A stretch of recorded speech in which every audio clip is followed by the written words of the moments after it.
Good day, colleagues from around the world. My name is Lori Cohen, and I am the Executive Director of ECPAT USA, a member of the International ECPAT Network, and the first organization in the United States to address the issue of child sex trafficking and online exploitation in this country. As we approach November 20th, World Children's Day, we are especially concerned about our collective responsibility to children to do our part to encourage and protect them and ensure their voices and leadership in preserving the future of our planet.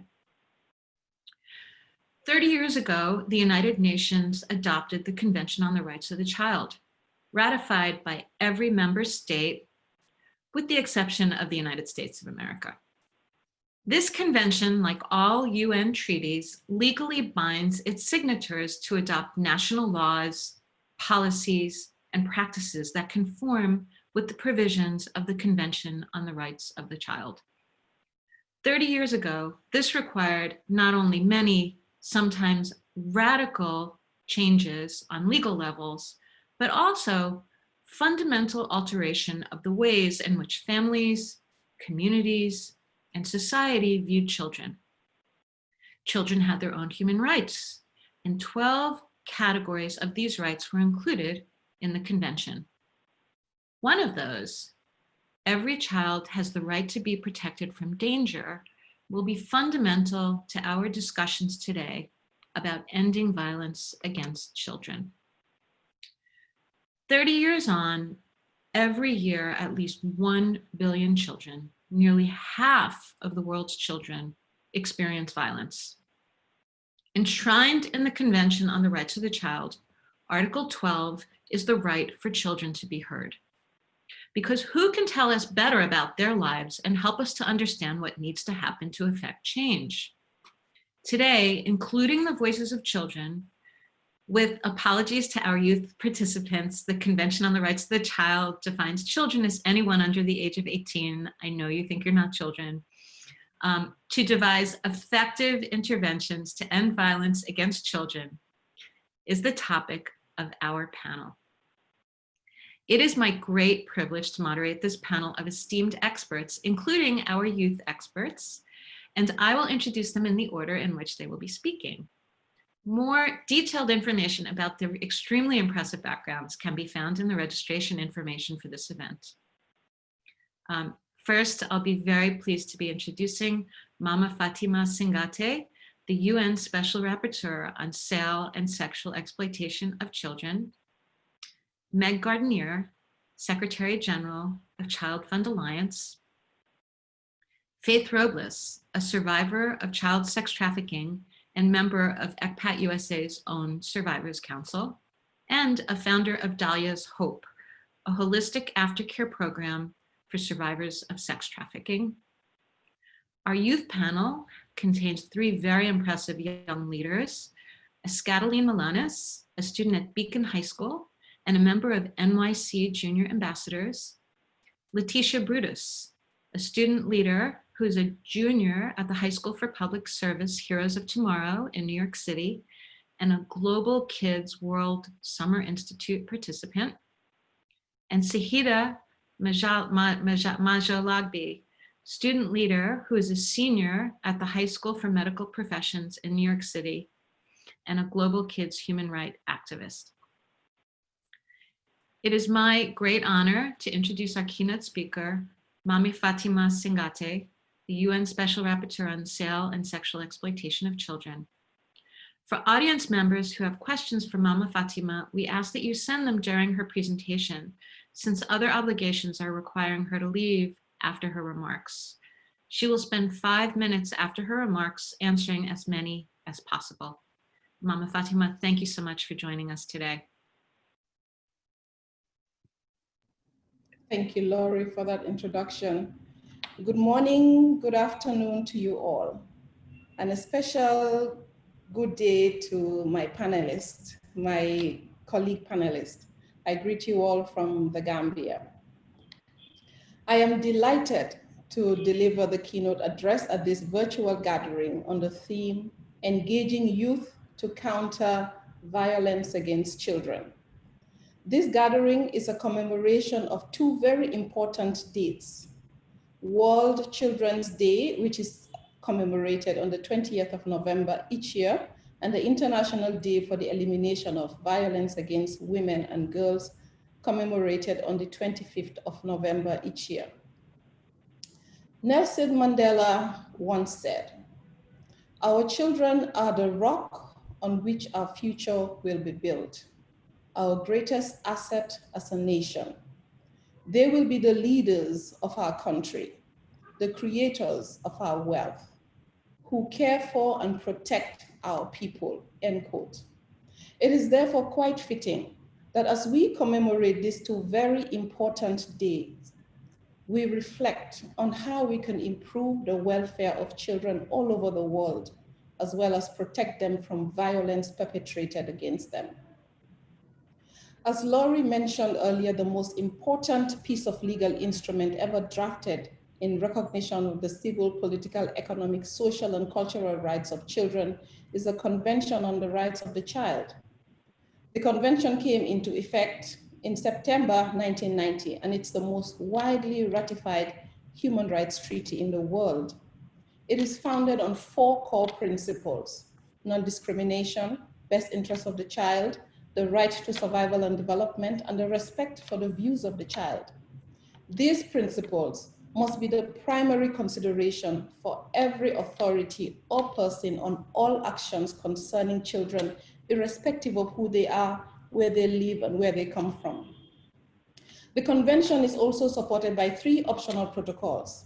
Its first 2 optional protocols respectively restrict the involvement of children in armed conflict and prohibit the sale and sexual exploitation of children, including through prostitution and pornography.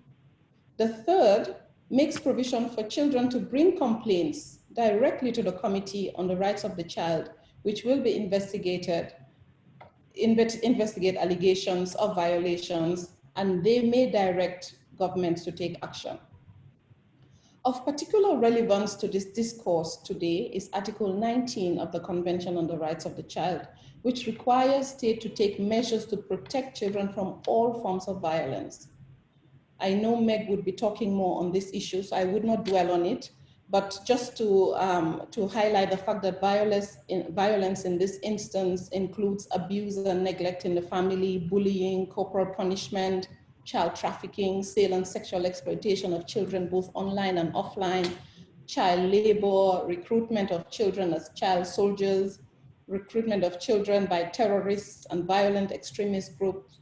We also know that violence against children can occur in many contexts: in the home, in school, in public, in armed conflict situations, and across borders. Also linked to Article 19 is Article 34, which specifically provides for the protection of children from all forms of sexual abuse and exploitation.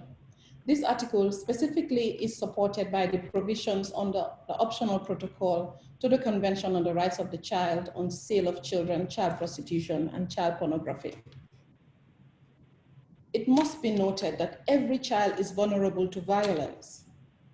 Those, however, most at risk to violence include children who are displaced, homeless, migrants from minorities, those living with disabilities, those living on the streets, in refugee settlements, in institutions, and settings affected by armed conflicts and other emergencies. The reported surge in violence against children and the new forms of sexual exploitation and abuse, both offline and online, during and in the aftermath of the COVID-19 lockdown, threatens to further erode the situation of millions of children worldwide who are already in a precarious socioeconomic situation. Research shows that the violence against children may lead to serious long-term consequences depending on the type of violence.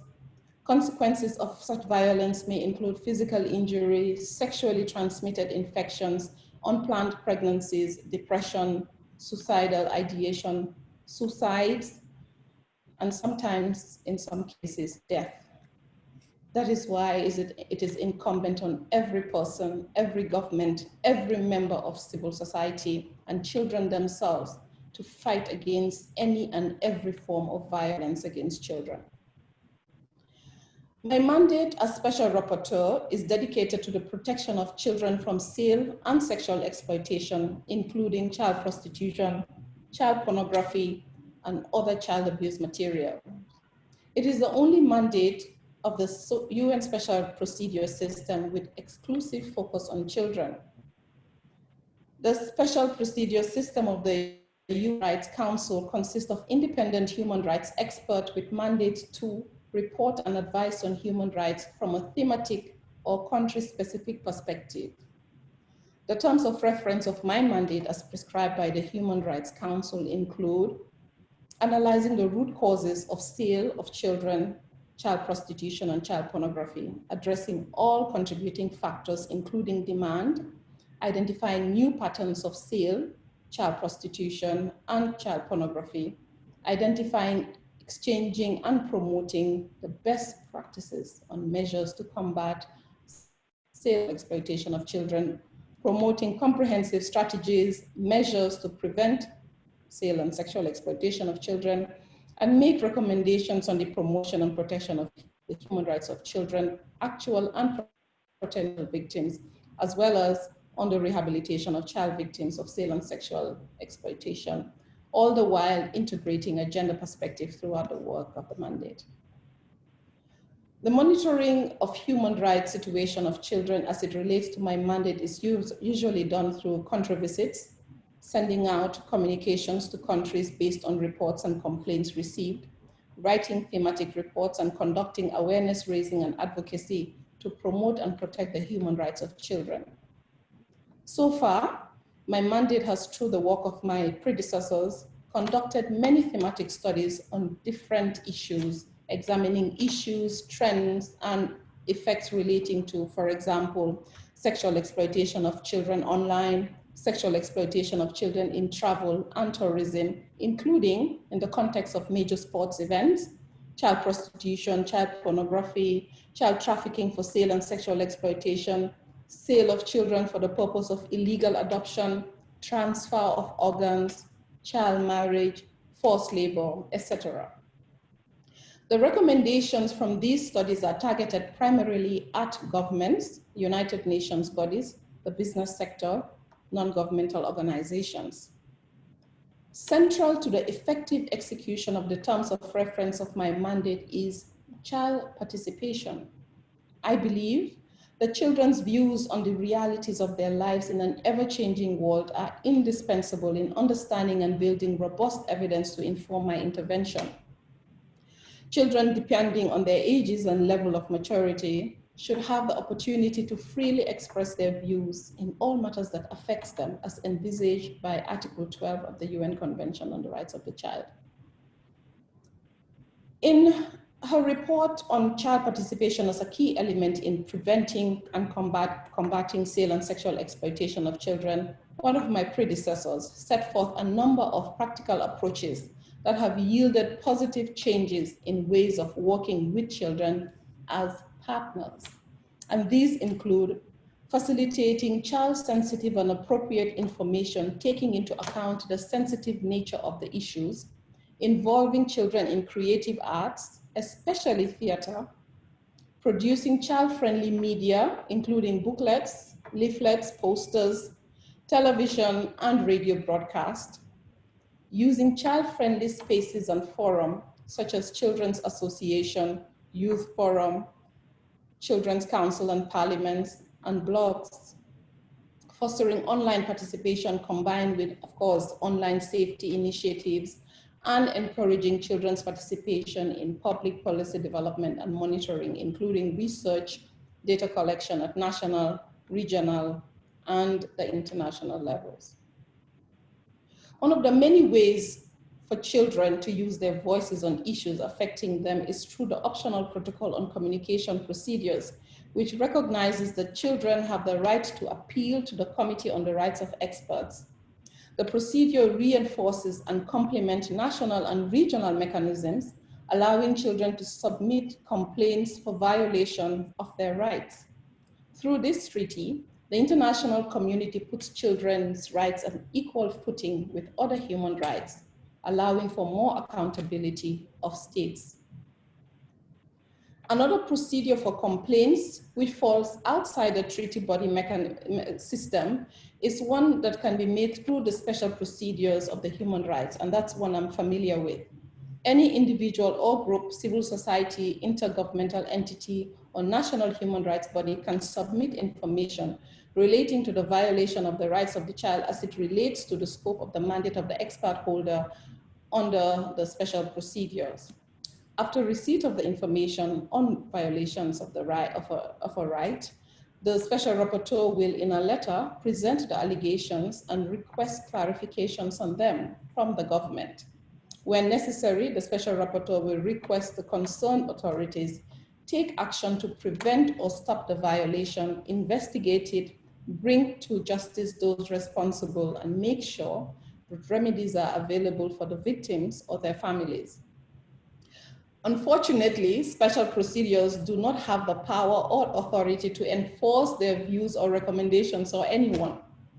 The communication would, however, draw the attention of governments and others on the alleged human rights violation, and this is important. A report would also be presented to the Human Rights Council on communications sent and replies received, thereby raising public awareness on individual and group cases, as well as legislative and policy developments they have addressed in a given period. It is important to know that in a number of instances of good practices in addressing violence against children, specifically in sexual exploitation and abuse of children.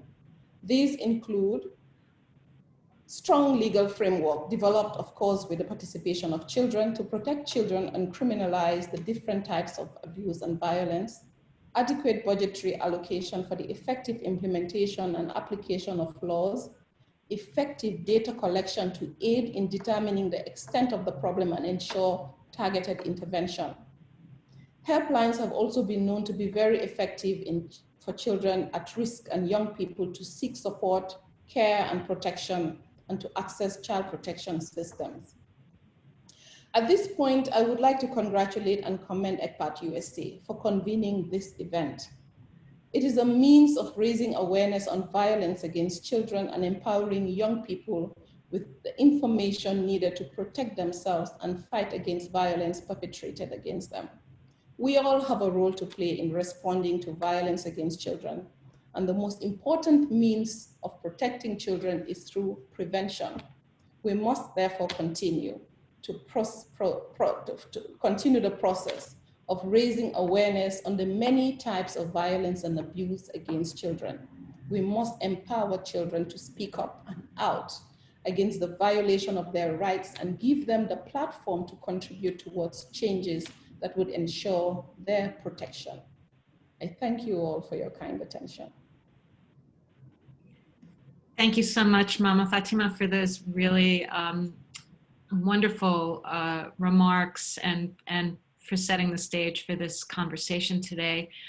I want to share with you a question from Rosalie Keach, who's the Chief Observer to the UN for the League of Women Voters of the United States. And her question is if you could please address some of the best practices for limiting the demand for sale and sexual exploitation of children. What can we as civil society do to aid in limiting the demand?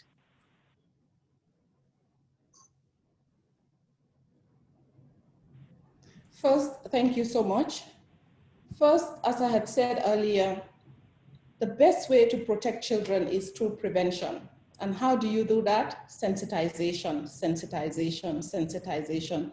We need to raise awareness so that children will be able to identify potential abusers and be able to consult or refer to be able to consult and seek assistance in order to protect themselves.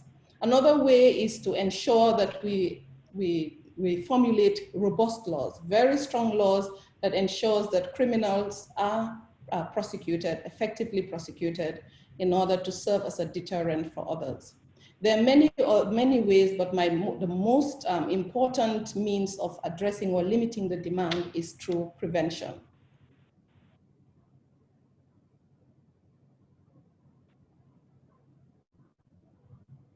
Thank you. We have another question. In the virtual world of today, how do you envision including the voices of children in fulfilling your mandate? Including the voice of children in this virtual, especially in the lockdown, can be difficult. But most especially when there's a big digital divide between those who have access to technology and those who don't. But what I would encourage everybody to do, including myself, is to reach out to grassroots organization. Grassroots organization work very closely with children, and through those grassroots and community-based organizations, we can reach out to children. But at this moment, we can reach out to children virtually, but not everybody. We can't have access to everybody because of the digital divide. And that's the only way we can, through grassroots level and community level, community-based organizations, in order to reach out to young children. Okay. And the last one is actually a question from one of my board members who clearly is so excited that you are, sharing your expertise with us. The question is, do you have recommendations as to how ECPAT USA can support your mandate and initiatives? I think because our mandates are so similar, the terms of reference of our mandates are so similar, I think there are many areas that we can collaborate on. But one of the things I actually was thinking about was the general comments of the Committee on the Rights of the Child relating to the right to be heard. And I think ECPAT USA can come up with a child-friendly version if it's not available, because I think it's useful. Having gone through it, I realize that young people, especially your young members, can make good use of it, especially with regards to the dissemination and using it in their training and awareness raising sessions. So that's one area I think we can collaborate on, and I look forward to working on many other issues and many other areas. Well, thank you so much. We are thrilled to be partnering with you on child protection, and I think it's a wonderful idea, and we can engage our youth ambassadors in helping us draft a child-friendly information packet. So we really appreciate your spending your I guess afternoon with us at this point, and I hope you can stay on for a portion of the panel. But we all wish you so well. Thank you so much. Thank you so much. Thank you so much. I'll be on for the next half an hour, so I can take more questions when it arises or if it arises. But thank you so much for having me, and it's been a pleasure to be here. I look forward to hearing the other presentations. Great. Thank you again. It's now my pleasure to introduce a great friend to ECPAT USA, Meg Gardner. Thank you very much, Lori, for the invitation and for the opportunity to talk today a little bit about some of the work that Child Fund is doing on youth engagement as it relates to addressing violence against children. And what I've been asked to speak about today is our Child-Friendly Accountability Initiative, and I'll explain that a little bit through a brief PowerPoint presentation. I also have a copy of the methodology and other resources available. Some of those will be shared with you in a follow-up.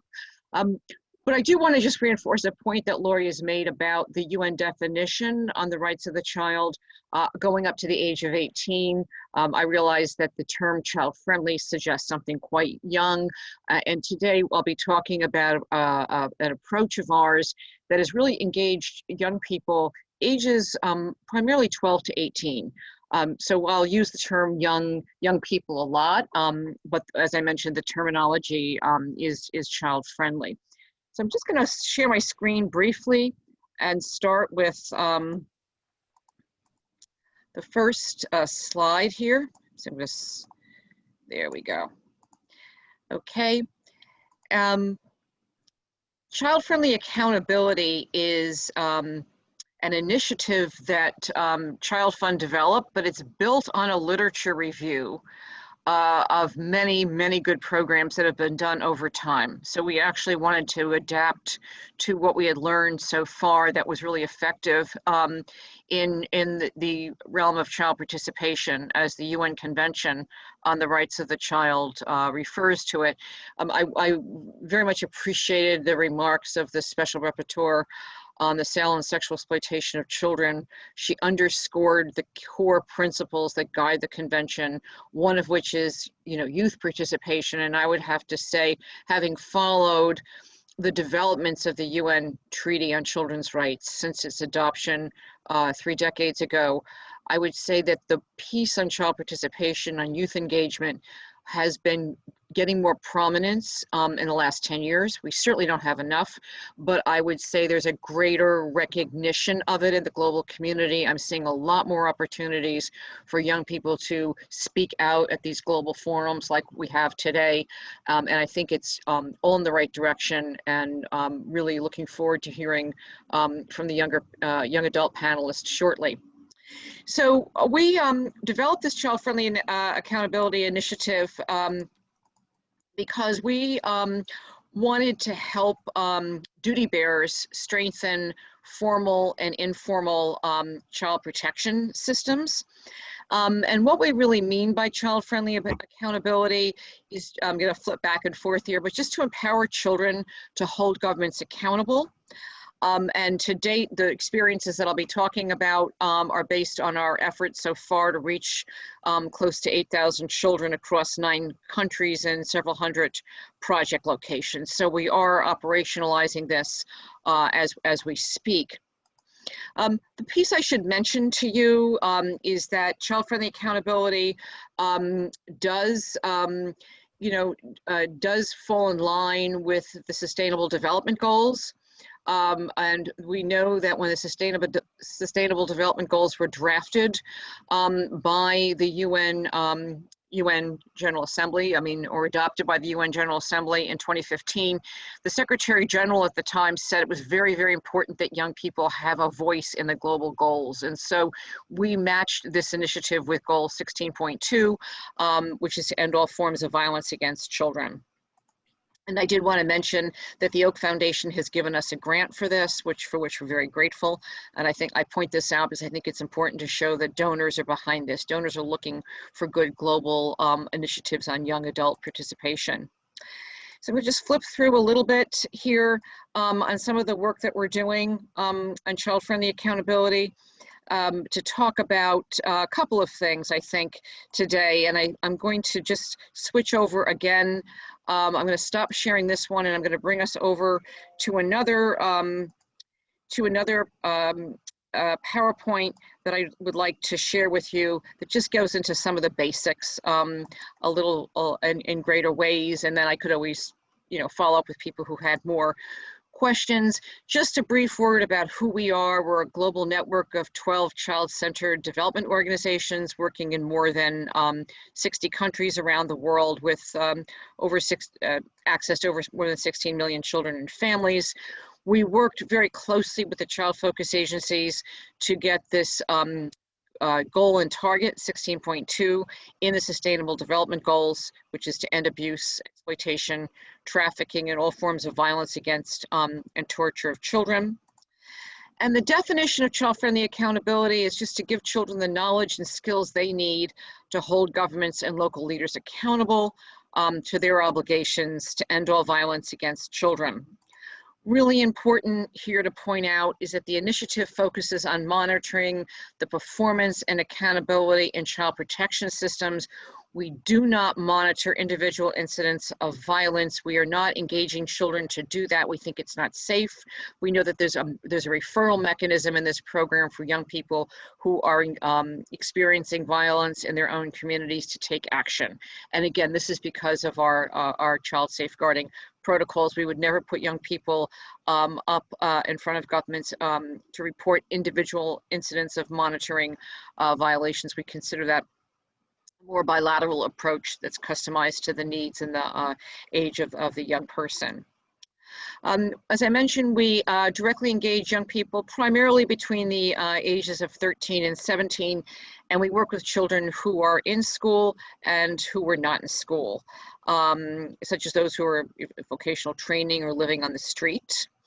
And, you know, I think the initiative, as I mentioned, really one of the things that we think is important about it is it engages young people in an informed dialogue with decision makers. It doesn't set children up to be in parallel or opposition to adults in their community, but really to engage with them and to work with key stakeholders to bring about change. And so we like the project, we like to think there's a two-pronged component to the project, which is to meet the project goal, but also to build up skills amongst young people.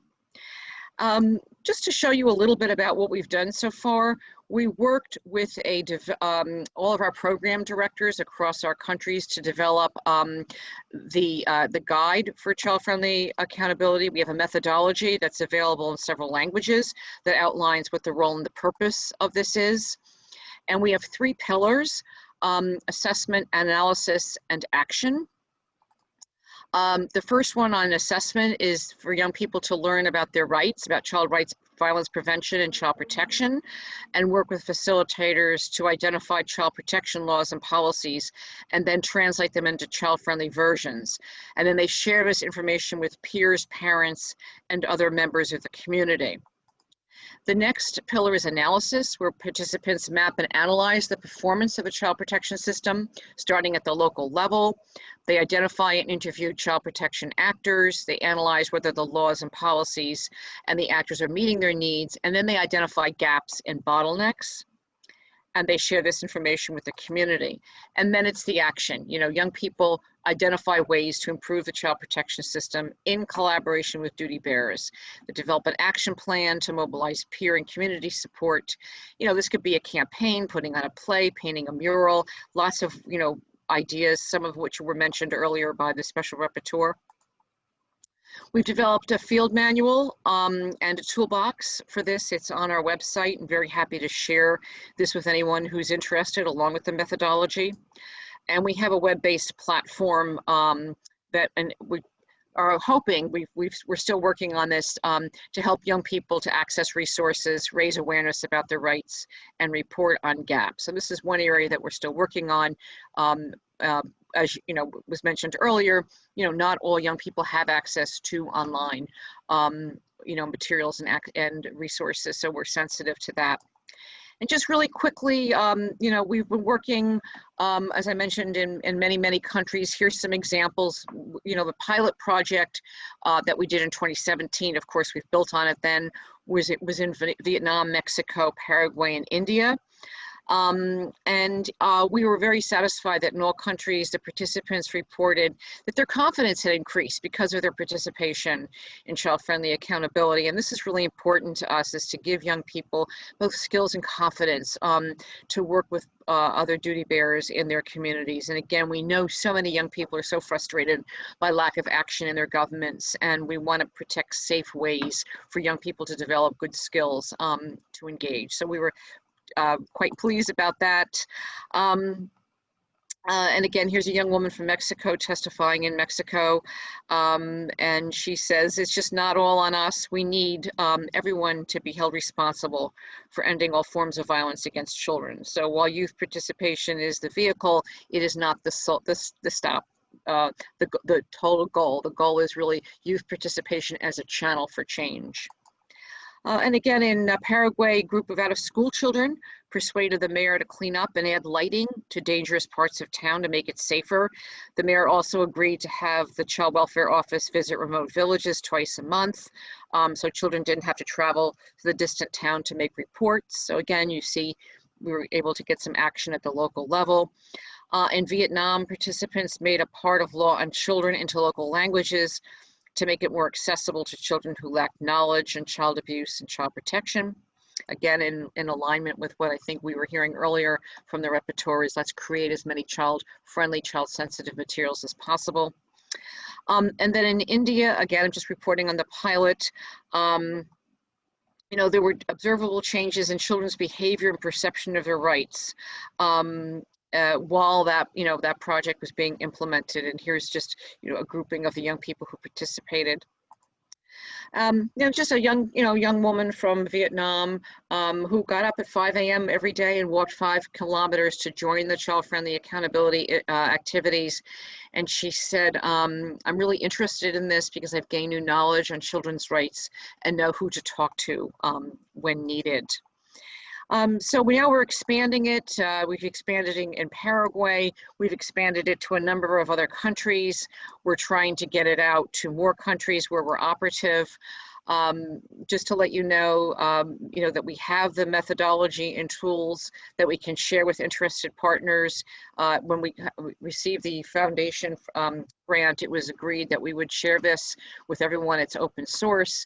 And so, please, feel free to reach out to us at our Child Fund, info@childfundalliance.org if you would like very specific information. I know that ECPAT will circulate the methodology in this PowerPoint today when we finish this.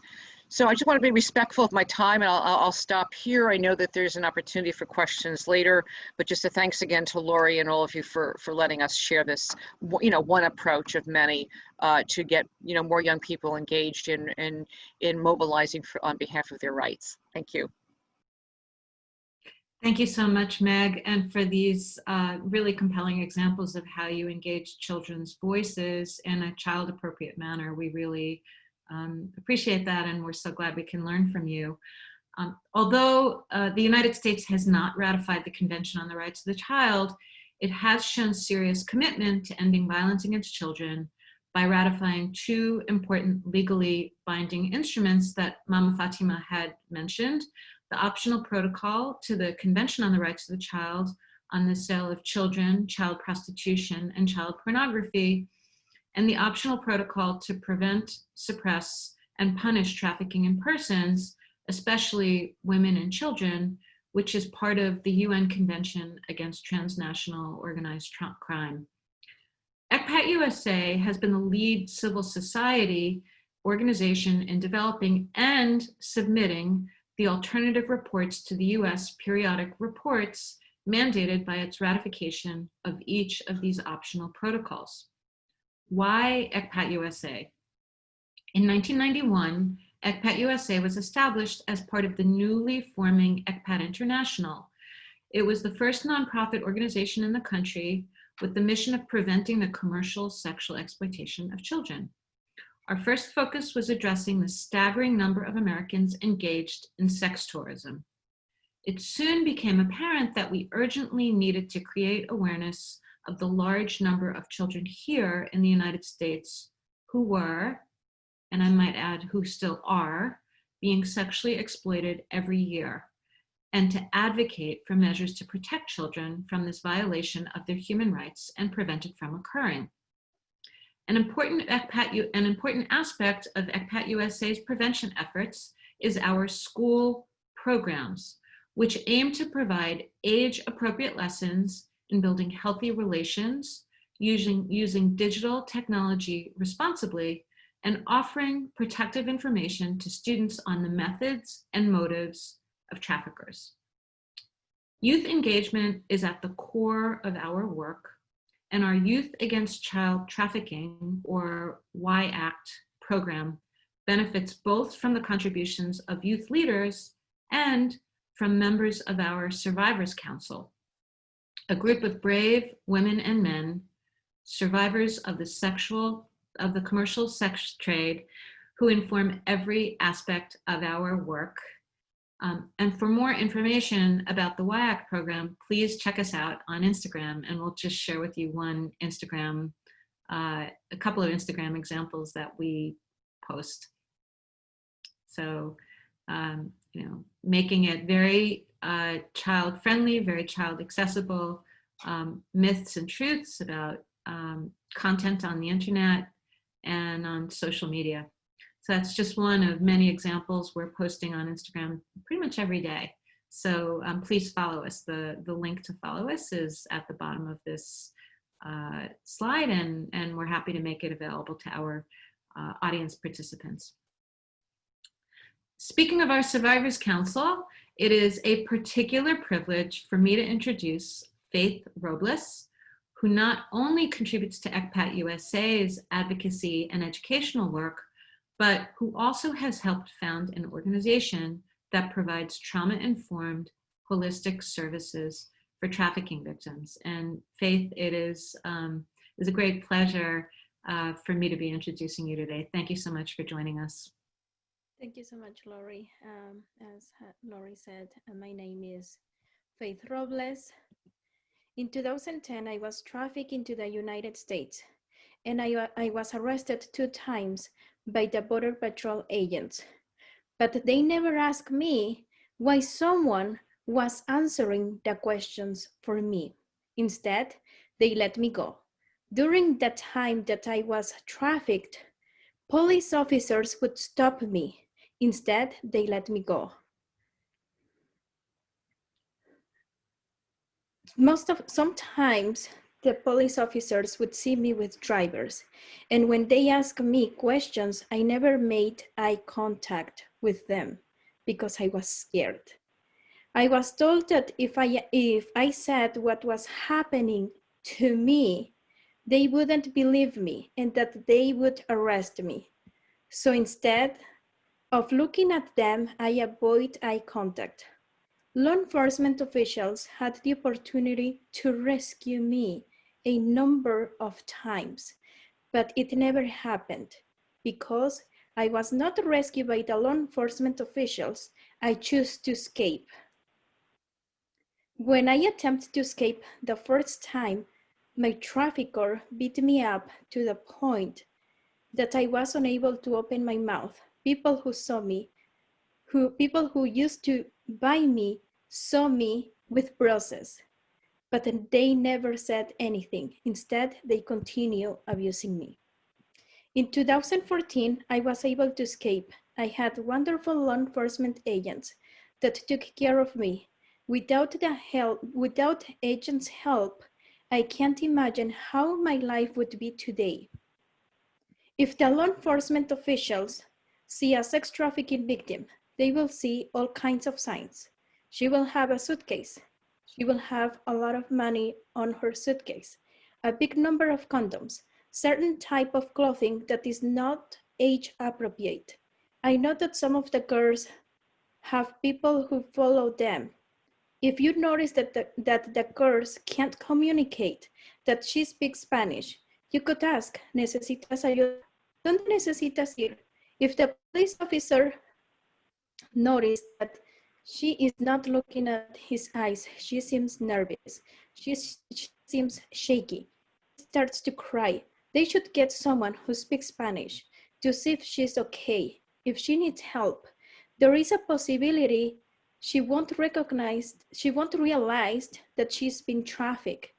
One thing I wish a police officer had asked me is, how is your living situation?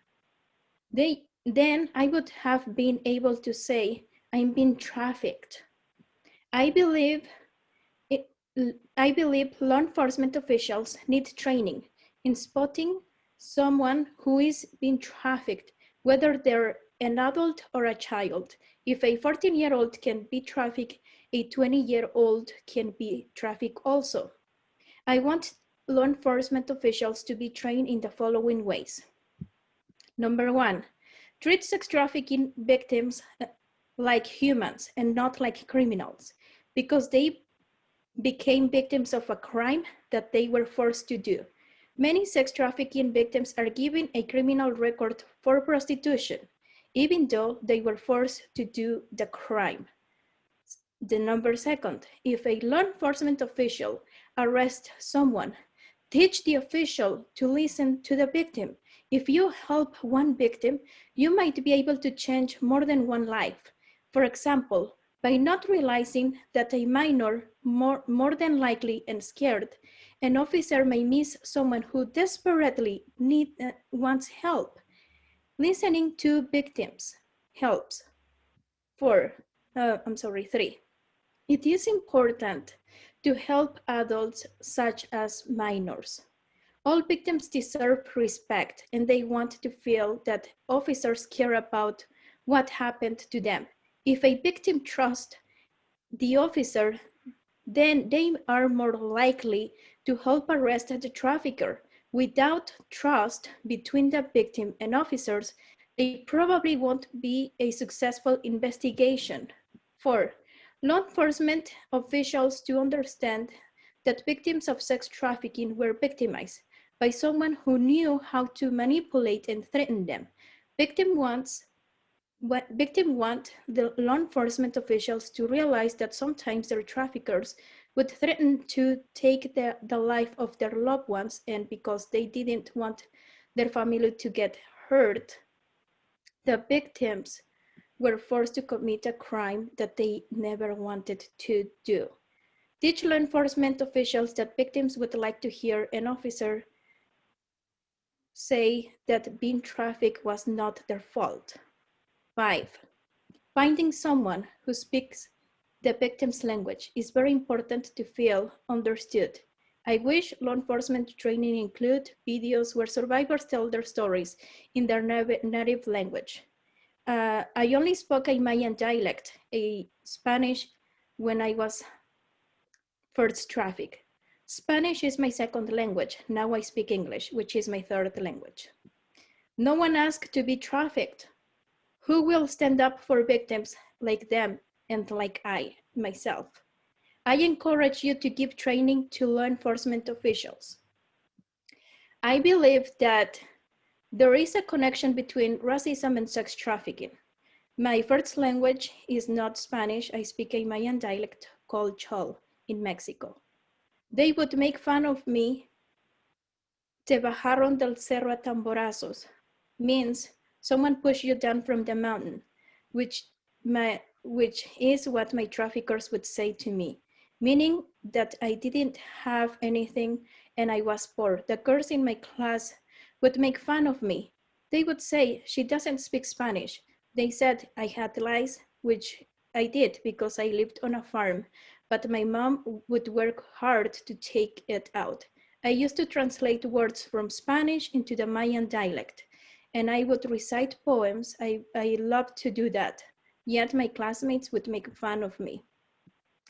My trafficker knew that I spoke a Mayan dialect and that my family did not have the resource to investigate where I went. My family never suspected anything at all. They thought I had gone to live with my boyfriend. My trafficker's family had a farm. When I first moved there, they did not show me that they had money or power.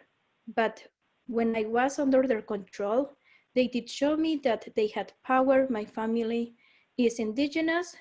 They did not know about pimps. They did not know about trafficking. If my family had known about sex trafficking, they would have investigated why take me after. In 2015, I did a workshop at Central for Families in New York. At that time, I was trying to learn English. I was trying to get skills.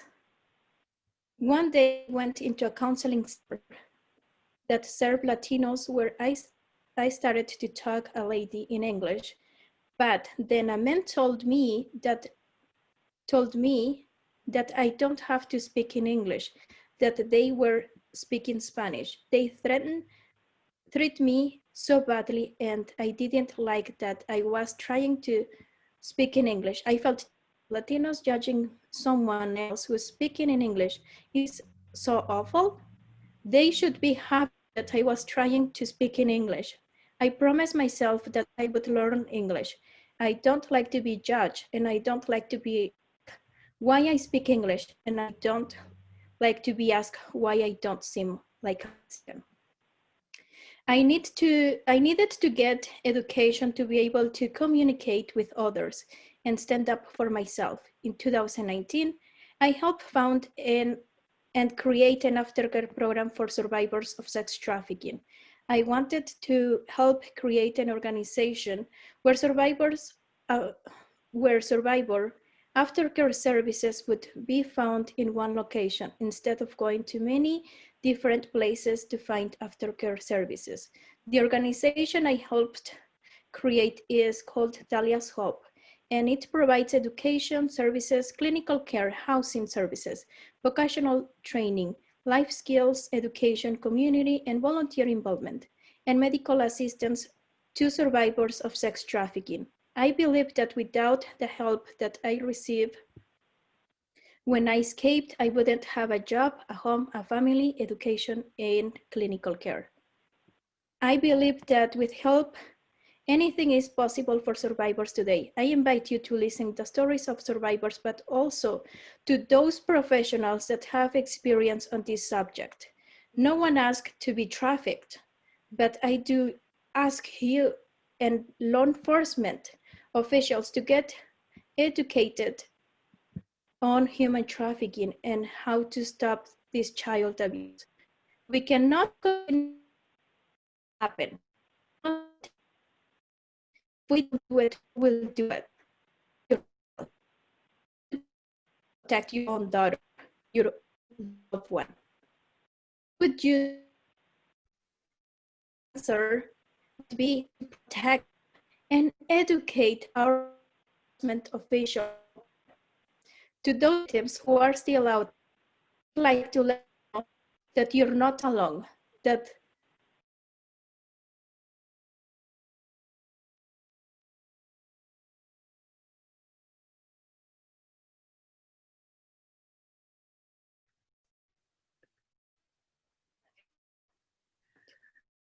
Hi, Faith. I want to thank you so much.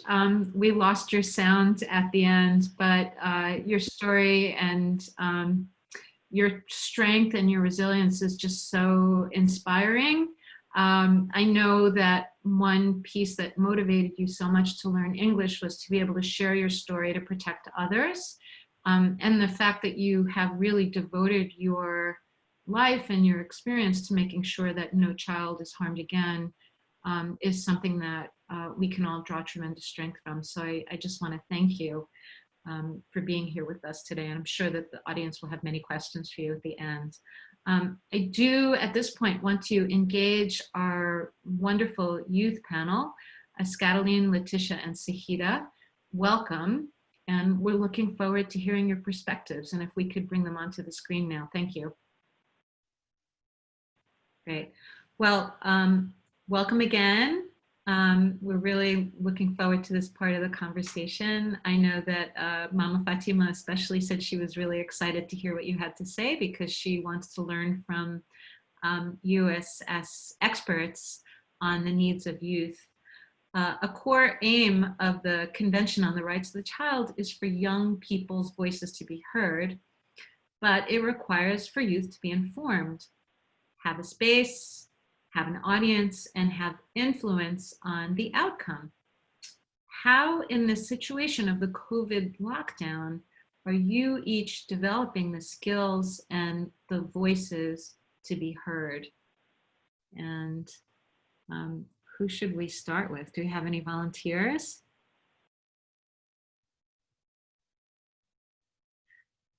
Should we start with Sahida?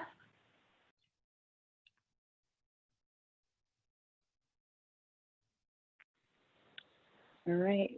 So during the can you guys hear me? Yes. The audio okay? Okay, awesome. Yeah, so during the lockdown, like one way I've been using to, get my voice heard is through social media.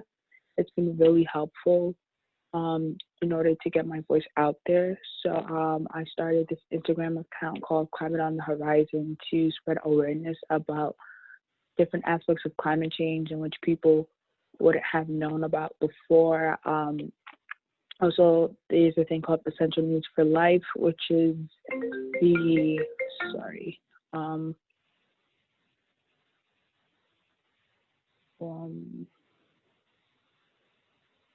which is, sorry guys, Essential Needs for Life, which we focus on different needs that people all throughout the world will need. So, for example, Yemen, has one of the worst humanitarian crises. So we focus towards what are ways we can help Yemen in different aspects, as well as just signing petitions and reposting can also do a lot to help in terms of the BML movement. So there's just some ways that I have, gotten my voice out there and helped spread awareness during the lockdown.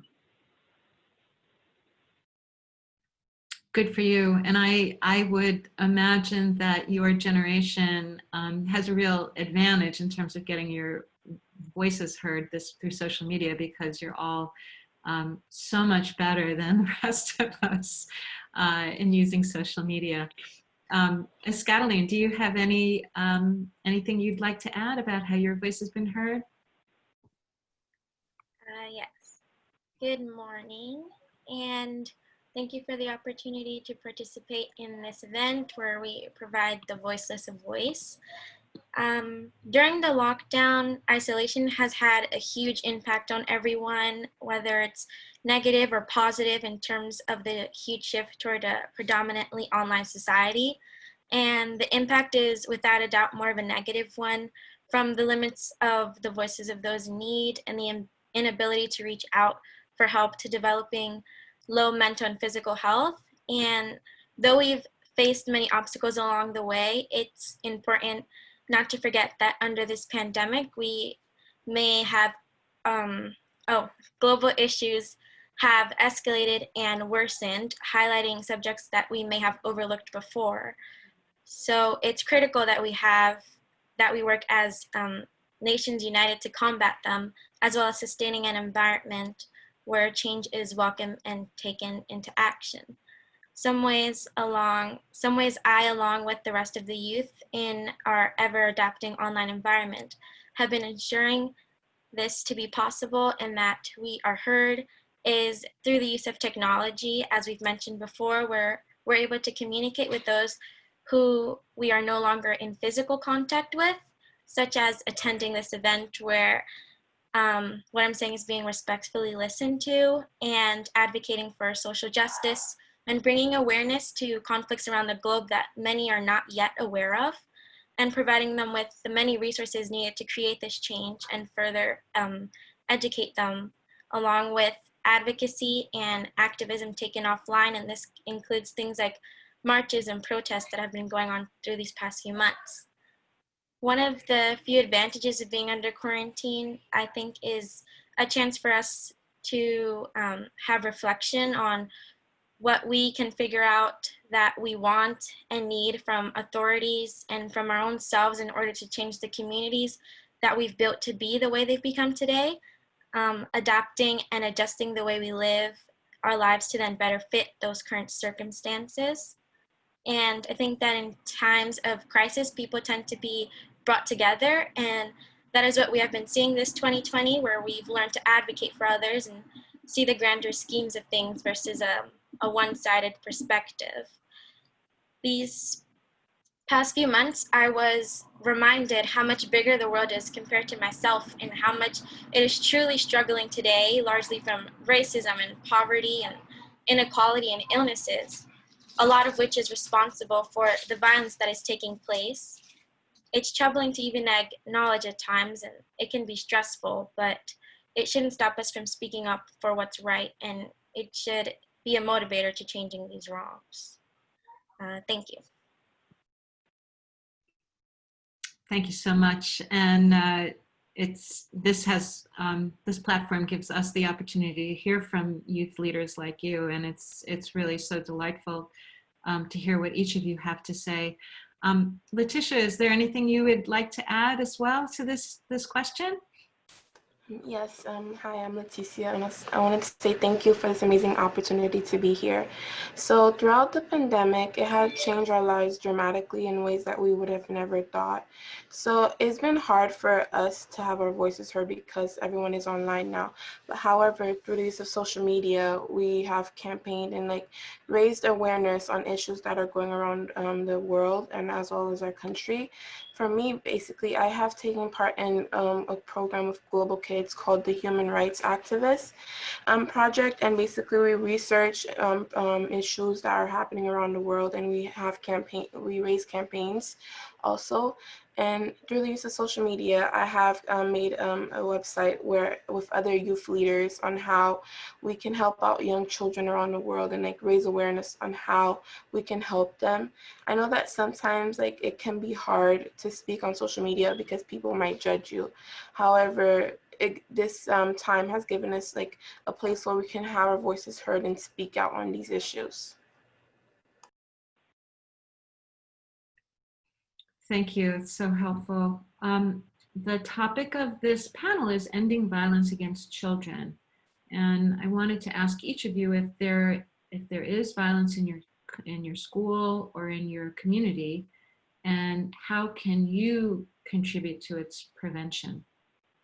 So maybe we'll mix up the order a little bit. Escateline, why don't we start with you? Yes, there's constant violence, and it happens everywhere, and roots from which they sprout largely vary from feeling confined and frustrated in the situation you're in to being fearful or experiencing violence firsthand. And it comes in many forms, even in seemingly small ways such as verbal violence. In my school, we actually did a sit-in in response to the racism and discrimination and general hate speech that went unnoticed and ignored in school. Some of the school faculty were even part of this problem when they chose to stay silent in response.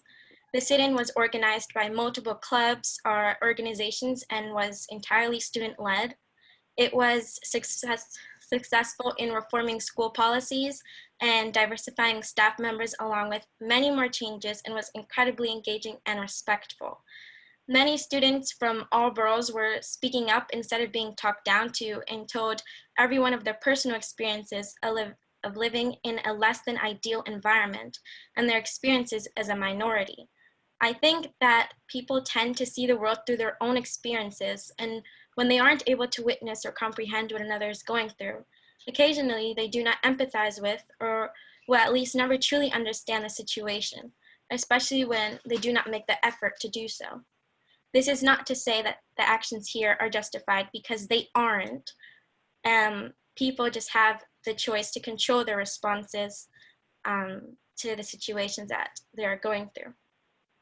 In my own community, there were teen girls about 12 years old being sexually trafficked in the building right next to my own, and I had no idea, which is absolutely terrifying.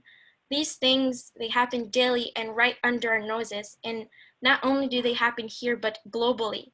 The situations can get unimaginably unsurvivable, where concepts like child soldiers are reality for about more than 300,000 children around the world. This violence, it doesn't appear out of thin air. I believe that violence is a symptom of poverty and inequality, along with other factors such as greed. The more extreme the situation becomes, the more violence is created as a means for survival. It is inhumane to have children here living in these conditions, and it robs them of their human rights, their access to quality education, and this stems from things like child marriage, and it robs the child of good health and well-being. I think that things that we can do, I know that government officials, they have the ability to provide resources to community destroyed by violence, and we must not hesitate to push them to provide them. We can write letters to local government officials about these issues that are concerning us, and gathering people who understand and support our stances on the matter.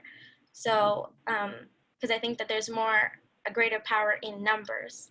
We can also push to implement programs within school communities to help educate students on the tactics traffickers use to abduct and deceive their victims, and we can encourage human trafficking to be part of the school curriculum.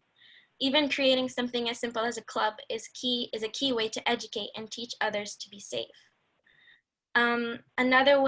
Another thing that we can do is creating a sort of welcoming environment, a place where families are provided with information and presentations in their own communities, possibly even in a fun way with activities and events to attend to make it more inviting.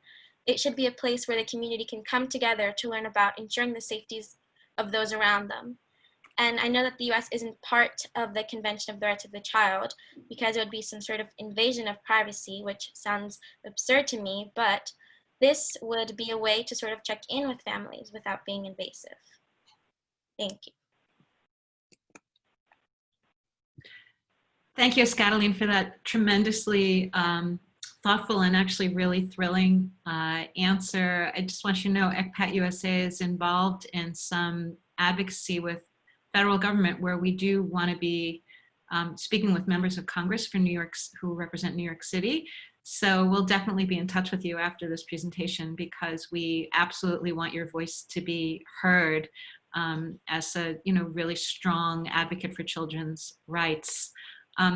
Leticia, let me come back to you and see if you would like to respond to the question as well. Okay, so there hasn't been any violence in my school that I know of. But I know like in my community, there is tons of violence, especially against children, especially now during COVID and lockdown where a lot of the kids are at home and sometimes they go to school as sort of like their safe place where they feel protected. But I know that like when they are at home, they don't feel as safe with family members that like they get abused or like harassed and they can't say anything or speak up about these issues for the fear of like being killed or sometimes like heavily being abused. But for me, I know that our local leaders, they need to be the ones that are making a change as well.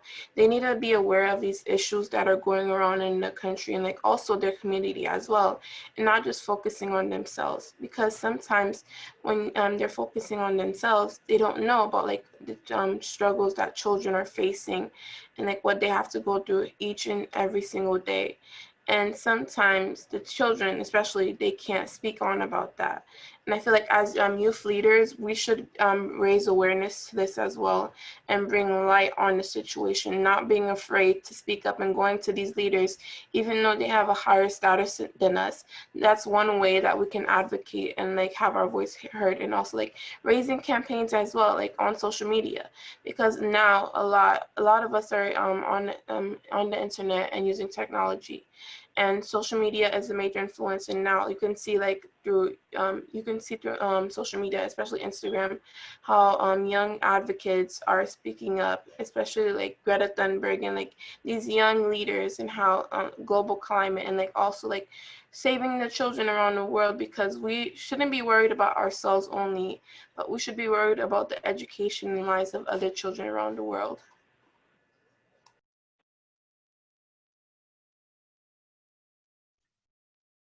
Thank you. We really appreciate that global concern. So, and it's really inspiring. Sahida, are there any experiences in your school or in your community that you feel comfortable sharing with us today?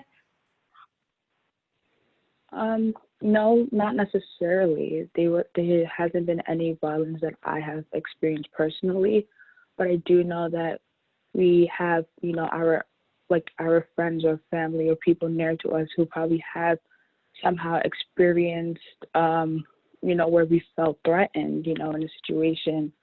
I remember around like 2 years ago, one of my friends was telling me about how she was on her way home and she kind of felt uncomfortable because she felt someone who was like kind of lurking behind her. And she felt like she has seen that person somewhere. So it was probably someone that she knew.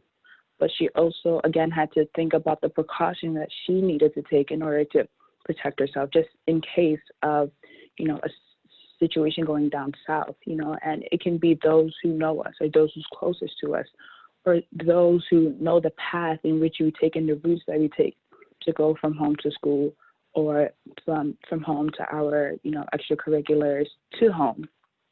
So just kind of being aware of that and knowing that, it can help us, take that extra precaution within ourselves in order to protect ourselves.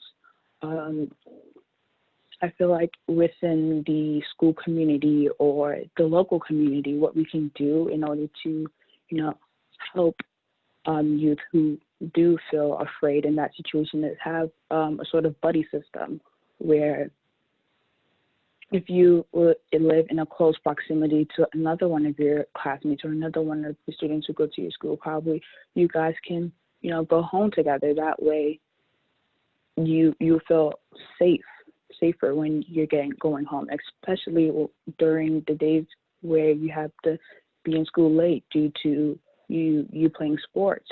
So like systems like that can help youth feel more safe and help youth from getting kidnapped and trafficked, which is Article 35, prevention of sales and trafficking of the child.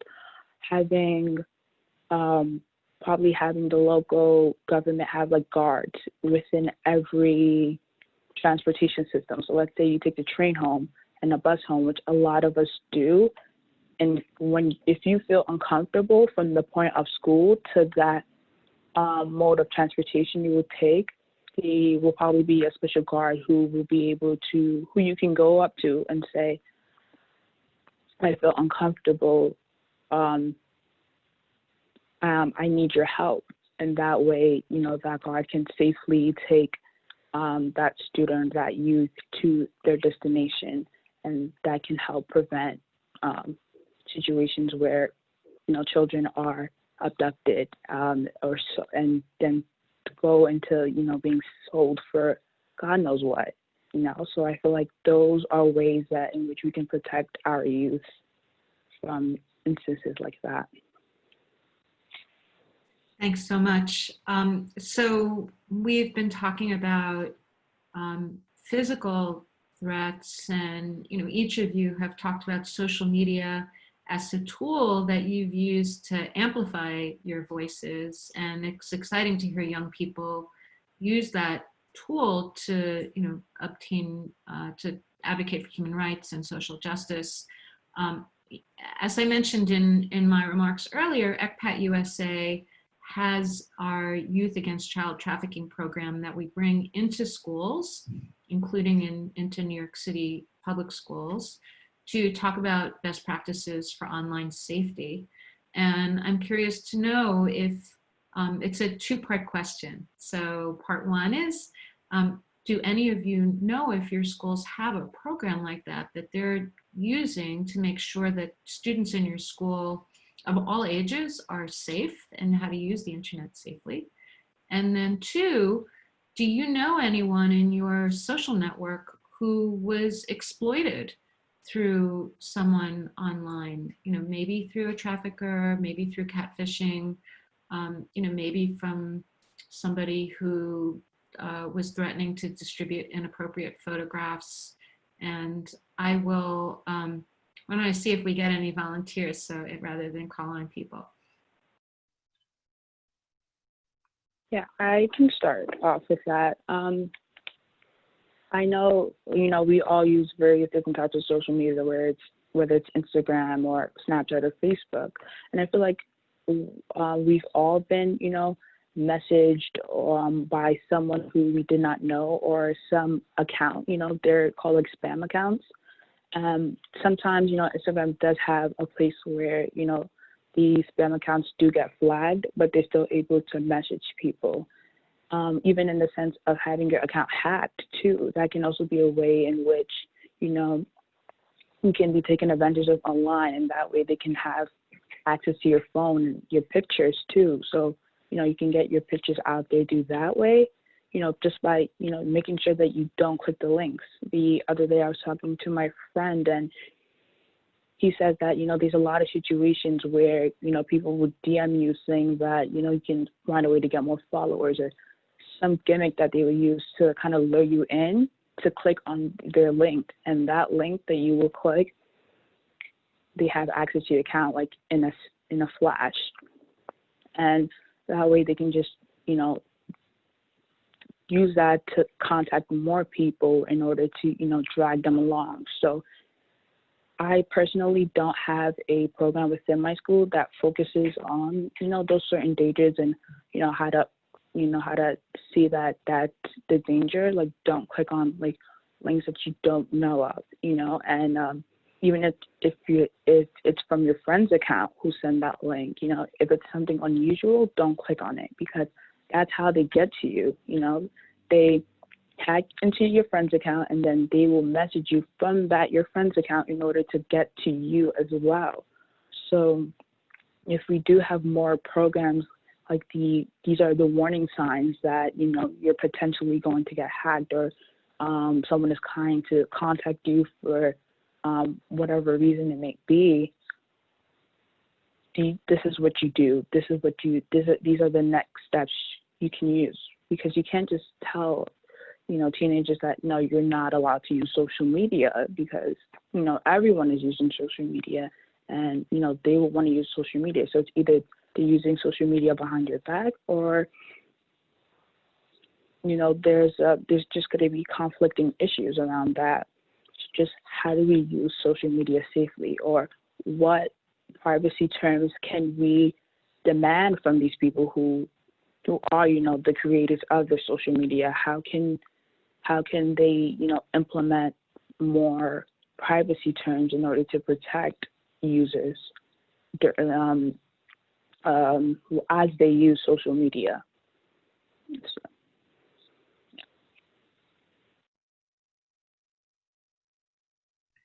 Thank you so much, Sahida, for that really comprehensive answer. Scataline and Letitia, I would love to hear your answers, but we are receiving many, many questions in the questions box from our listeners. If you have an answer that you want to type in and share with the audience, that would be great. But I'm going to move ahead to the Q&A section because lots of people are asking questions.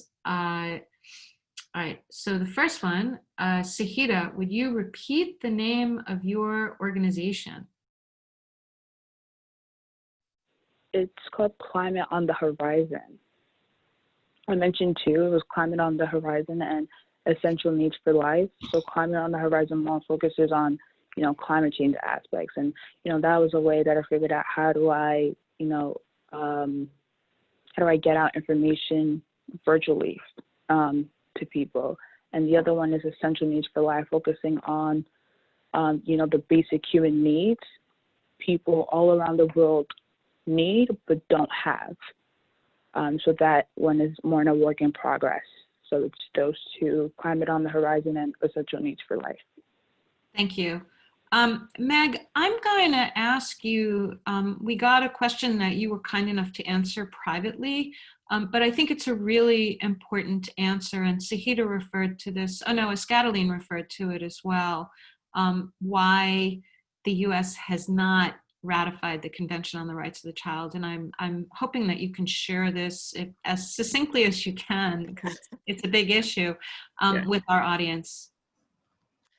Yeah, thanks, Lori. And there are a lot of reasons why the U.S. has not ratified the treaty. The U.S. takes a very long time to ratify treaties because it usually does has the State Department conduct an internal review to see the compatibility between laws and policies in the treaty and laws and policies in the books in the U.S. So I think it's fair to say that these things are taken very seriously and require a degree of analysis, but it's not likely to happen unless there's political pressure. And we have had a struggle at times in promoting the treaty in the United States, the Children's Rights Treaty, with opposition groups who are fearful that the treaty will undermine the role of families in raising their children. And that's just absolutely incorrect. I mean, we've done a lot of analysis. Overwhelmingly, the treaty supports the family in raising the child at all levels, at all phases of their development. Of course, there's provisions for when the treaty, when the treaty says if parents are not acting in the best interest of children, we need to take measures, especially in cases of abuse, neglect, and exploitation.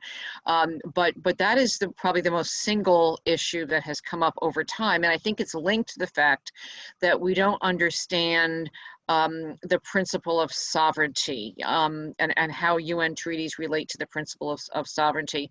That somehow the notion is by some that the treaty would become the rule of the land, and many other things would would sit underneath that, and that is just simply not true. So there's a lot to be said about this, Lori, but I think the one piece I would just like to say for the short moment that I have to respond is just the compatibility between family rights and children's rights in this UN treaty.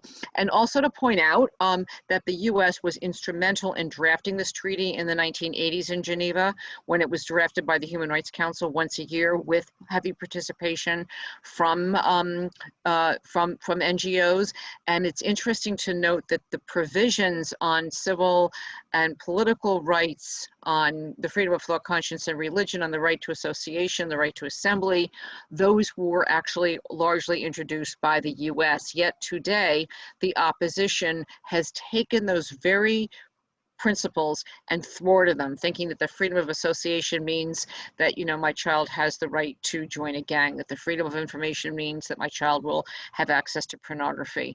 And the freedom of thought and conscience and religion suggests that a child can change his or her religion at a young age. So none of these things are promoted within the treaty, but they are used. These are used against the goodness of inherent goodness of the treaty by some of the opposition.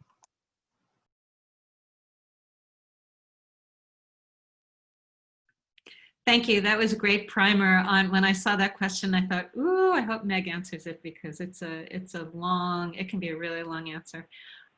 We do have some questions here about ECPAT USA's school program, the Youth Against Child Trafficking program. It is, ECPAT USA offers it. We offer it for free to public schools. You are entirely welcome to reach out to us at info@ecpatusa.org. We're happy to also reach out to some of the people who ask questions online about this, and ask, I'm trying to remember which youth panelist said this, that the internet actually is offering us huge opportunities to bring this information into the classroom anywhere. So we had traditionally done this in an in-person live platform. We can still do it live, but we can do it via Zoom. So any region in the country, and really globally, that has access to internet, we're happy to share that information. So please reach out to us, and we can provide you more information for it. We have a question for our youth leaders, which is, how do you want adults, and that could be parents, but it could be other important adults in your life, to protect you and at the same time respect your privacy, which I'm extremely interested. We talked about this a little bit in advance of today's session, so I think you all have quite a lot to say on this question of the balance of protection versus you want your privacy as well.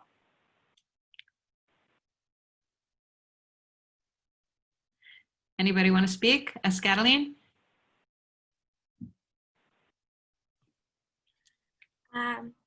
Okay, so I think that the adults and the youth need to have a partnership, and they need to be respectful of each other's boundaries. And a large reason sometimes when a child doesn't really want to speak to the child on something is because they kind of feel like they are limited by their parents, or that they don't really have the right to do anything, their own freedom, or even maybe they're being abused by parents or anything like that. Maybe they're in a situation where they're just not comfortable. So I think it's important to establish a relationship between a child and their parents, one that's really comfortable with each other, where you're able to set limits with one another. Because when you don't have like a friendship and you don't have this partnership, it's really hard for someone to be able to trust you and for someone to be able to communicate. So I just think that it's really important to be able to work together and to be respectful of each other, and just have this kind of sort of respect for one another. Thank you. Respect is so critical, and as adults, we need to remember that when working with children. So thank you for sharing that. Leticia, there's one more youth panelist question, so I'm going to send this one to you.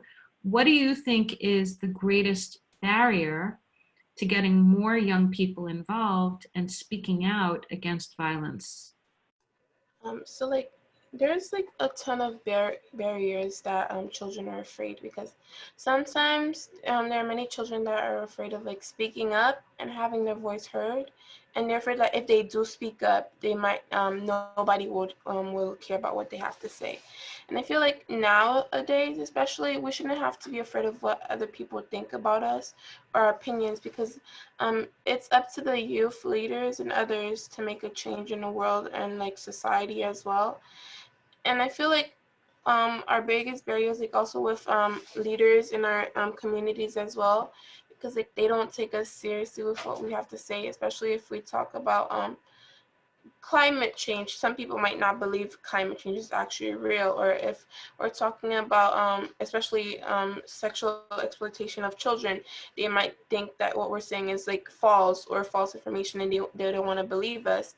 And they should know that it is actually real, and it's happening to right under their faces, and it's happening to many people around the world, and many younger children around the world, especially because children, like, they're very curious, and sometimes we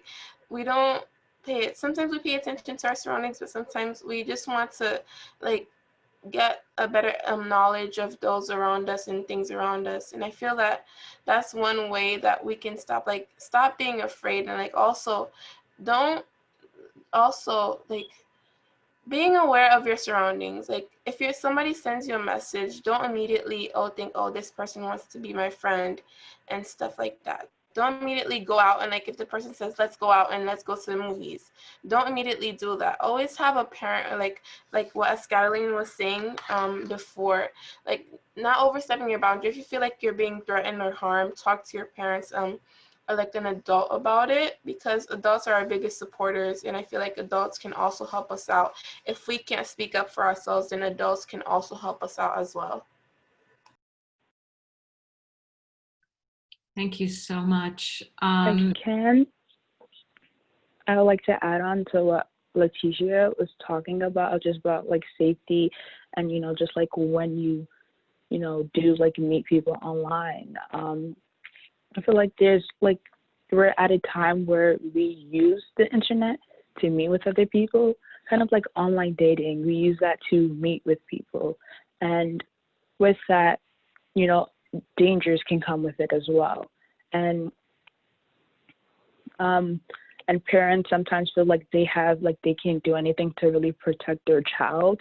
I feel like with protecting your child, we also have to protect our environment and community, and through that is through putting emphasis in actually putting the adults who are preying on youth.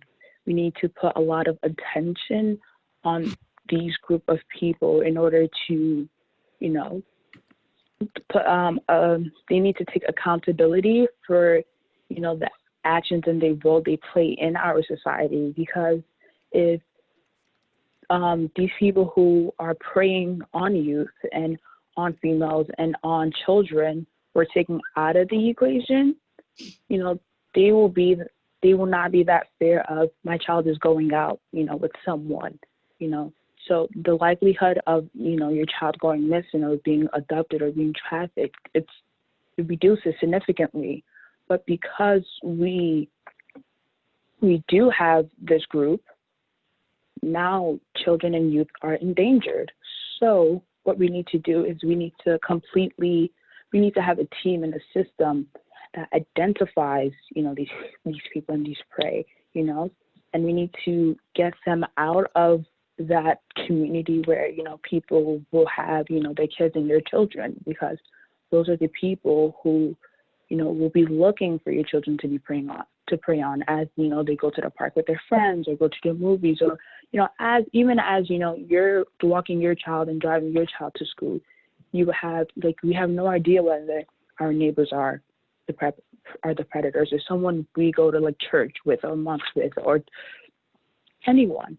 So we need to identify these people, and they need to be, they need to hold accountability, and they need to, be taken out of that community where we also have, children, just to keep our children safe, to keep youth safe.